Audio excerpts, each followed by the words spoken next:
মানবতা বিরোধী অপরাধের মামলায় ক্ষমতাচ্যুত প্রধানমন্ত্রী শেখ হাসিনার ছেলে সজীব ওয়াজেদ জয়ের বিরুদ্ধে অভিযোগ আমলে নিয়েছে আন্তর্জাতিক অপরাধ ট্রাইব্যুনাল। তার বিরুদ্ধে গ্রেপ্তারি পরোয়ানা জারি করা হয়েছে।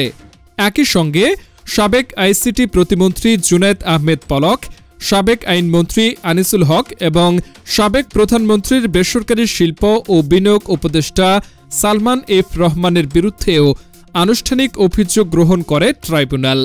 পলক, আনিসুল হক ও সালমান এফ রহমান বর্তমানে কারাগারে রয়েছেন। ট্রাইব্যুনালে প্রসিকিউশনের পক্ষে শুনানি করেন কৌশলী গাজী এম.এইচ. তামিম। তিনি এ মামলায় পলাতক আসামি জয়ের বিরুদ্ধে গ্রেফতারি পরোয়ানা জারির আবেদন করলে ট্রাইব্যুনাল ১ এর চেয়ারম্যান বিচারপতি মোহাম্মদ গোলাম মর্তুজা মজুমদার নেতৃত্বাধীন ৩ সদস্যের বেঞ্চ তা মঞ্জুর করে। তামিম বলেন, জয় ও পলকের বিরুদ্ধে ৩টি অভিযোগ আনা হয়েছে।